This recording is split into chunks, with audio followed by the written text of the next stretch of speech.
कार्तिक महात्म्य 18वां अध्याय।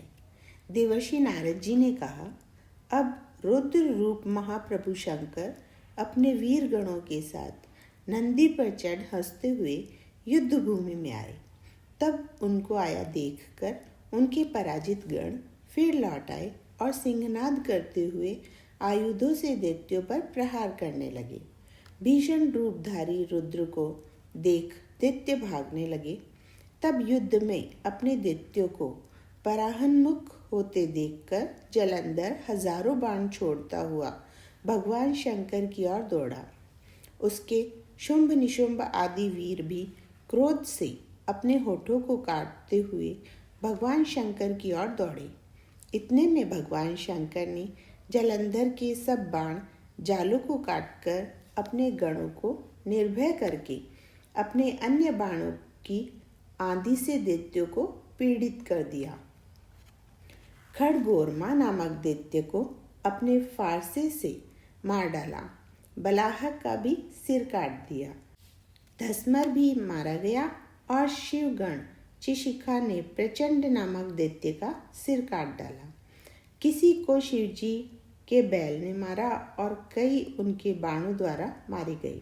यह देखकर जलंधर अपने शुंभ आदि दैत्यों को धिक्कारने लगा और भयभीतों को धैर्य देने लगा, पर किसी प्रकार भी भयग्रस्त दैत्य दोबारा युद्ध भूमि में आने को तैयार न हुए।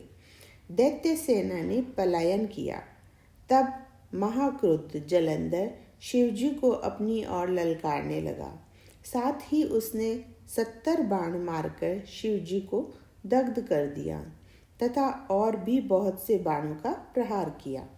शिवजी उसके बाणों को काटते रहे, यहाँ तक कि उन्होंने जलंधर की ध्वजा, छत्र और धनुष को भी काट दिया। फिर 7 बाण मारकर उसके शरीर में आघात पहुंचाया। धनुष के कट जाने से जलंधर ने एक प्रचंड बाण मारकर उसकी गदा के टुकड़े टुकड़े कर दिए।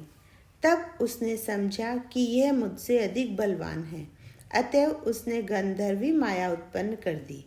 अनेक गंधर्व और अप्सराओं के गण उत्पन्न हो गए।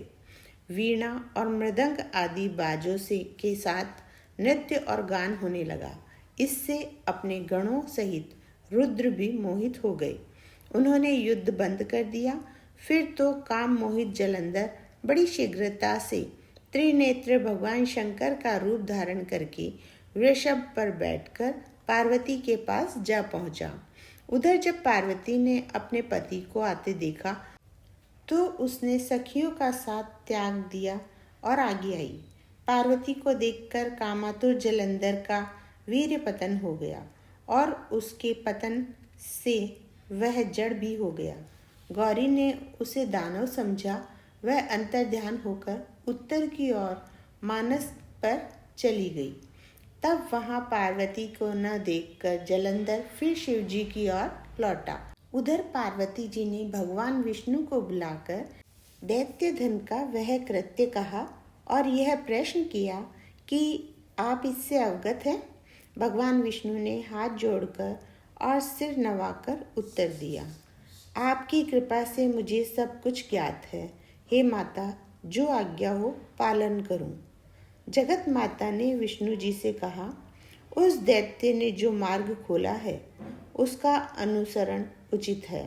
मैं तुम्हें आज्ञा देती हूँ कि तुम जाकर उसकी स्त्री का पतिव्रत भ्रष्ट करो। वह दैत्य तभी मरेगा। पार्वती जी की यह आज्ञा पाते ही भगवान विष्णु उसको शिरोधार्य कर छल करने के लिए जलंधर के नगर की ओर गए। जय हो कार्तिक महाराज की।